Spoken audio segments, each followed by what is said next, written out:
Today I am going to explain about the PN junction diode working principle and the experimental setup for the PN junction VI characteristics.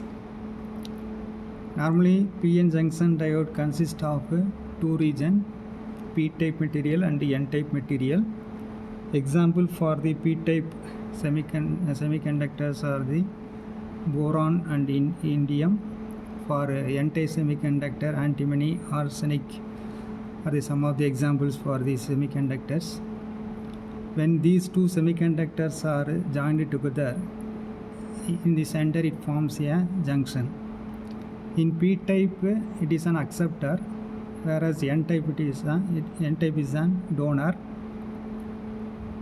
P-type majority carriers are holes. In N-type majority carriers are electrons.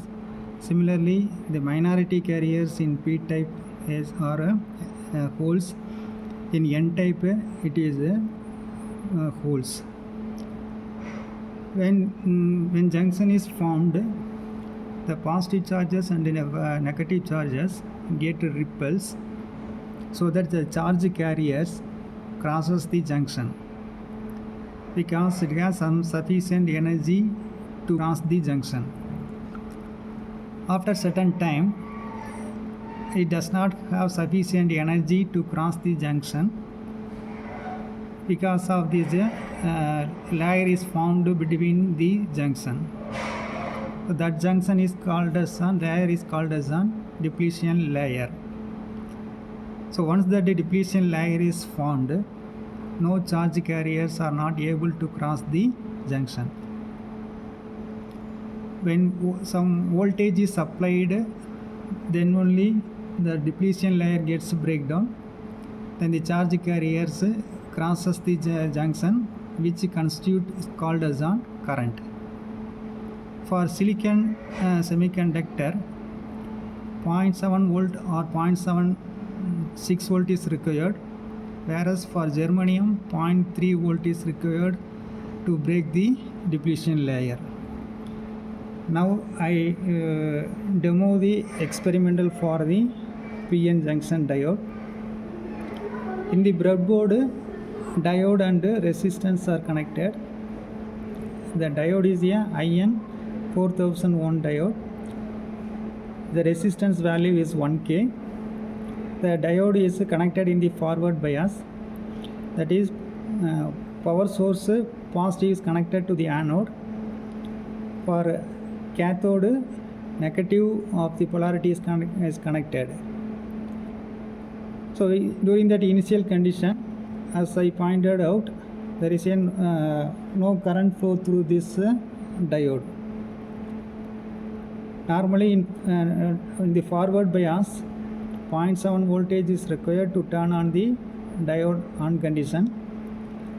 So when voltage is increasing from 0 to 0.6 voltage, until that voltage is 0.0 voltage. For 0.4, 0.5 and 0.6 up to 0.6 or 0.7 voltage, the current value is equal to the minimum current, or it is equal to zero current is there. Above that knee voltage that exceed, the current is also increases. So 1.5, it is the current corresponding value is 1. For 3.5, the current value is increases. So it is increases when the voltage increases, the current is also increases linearly. Up to 0.7 voltage, the current value is equal to 0. Above 0.7 voltage, the current goes on increasing when the voltage, applied voltage is increases. So after taking the reading of voltage and current are tabulated, and the graph is plotted. In the x-axis it is a voltage, in the y-axis it is a current, and its corresponding values are noted down and the graphs are drawn. From the graph we can determine the resistance.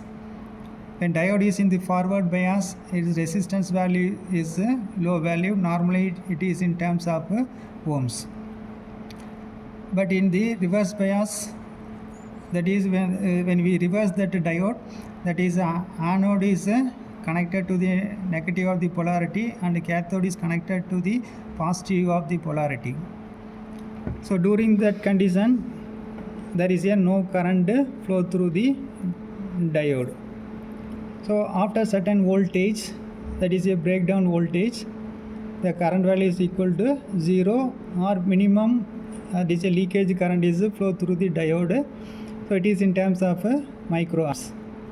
After that breakdown voltage, the current is suddenly increases. When we measured after plotting the current and voltage for the reverse bias, when we find out the resistance value, its resistance value is a high value. It is in terms of mega ohms.